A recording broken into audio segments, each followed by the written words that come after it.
So this is me memorizing an entire Rubik's Cube in about 6 seconds. And I'm speaking out what I'm memorizing so you can hear my entire thought process, or most of it anyway, before solving it in another 10, which I made another video about, link up there somewhere. When you heard me memorize the corners, you most likely heard a bunch of random words. And then when you heard me memorize the edges in the second half or so, you most likely heard a bunch of random sounds.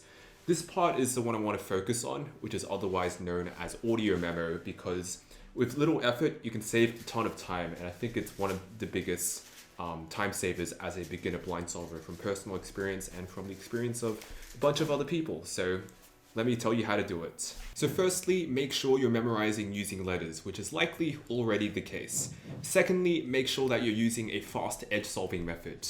If you're using OP, I recommend switching over to M2 because I think it's the easiest fast edge solving method to learn. If you're using something different like a Roscoe, which I've heard is popping off these days, as long as you're comfortable with it and you don't spend extra time thinking about each alg, then it's okay as well. As for freestyle, I consider audio memo to be a fundamental technique, which means that you should probably learn it before you start embarking on freestyle.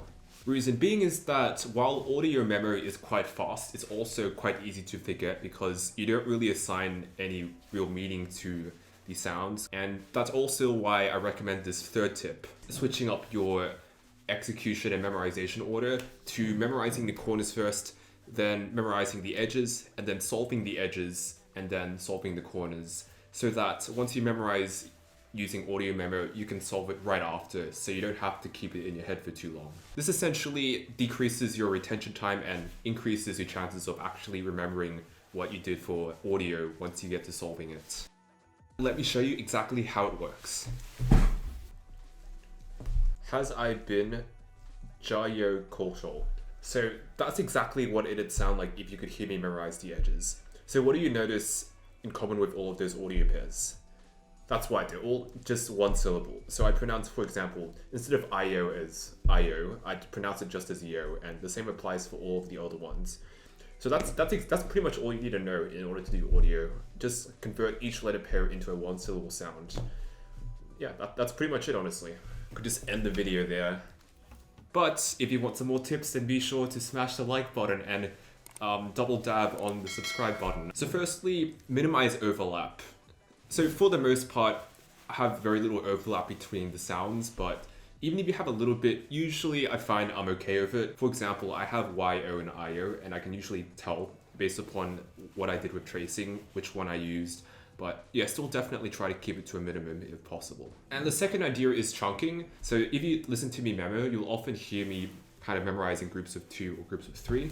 I kind of vary, like, I guess the grouping depending on the memo in terms of how quickly I can trace through certain things and the sounds themselves. So don't get, super hung up on like one pattern, but be sure to keep that in mind because it can definitely help with things. And have special rules for certain cases, like, for example, if it starts with the letter X, I always make an SH sound. For example, sha, shub, shuck, shed. So just have ways of going, specific rules to deal with weird pairs like that, so you don't really have to overthink it when you actually do blind solves. And lastly, I generally recommend sticking to the same sound for each letter pair. So for example, what I mentioned before, I always use sha for XA. I mean, that one's more obvious. Shub for XB, shuck for XC, shed, just for the sake of consistency so you can tell things apart. And also make sure to enunciate your audio pairs clearly all the time, even if you're rushing. Like, I mean, I literally memorized the cube in 6 seconds, but you can still clearly hear what I'm saying. Shijfo. Some Yog. But yeah, overall, if you can understand how to use audio memo, you're gonna save a ton of time, and it was a real game changer for me when I was a beginner, and I hope it will be for you too. Anyway, hope that was useful. If you'd like help implementing some of this advice, freestyle, or just anything else really, be sure to click the link up there and book a call with me. I'd love to have a chat with you. And otherwise, have a great day and see you later. Bye.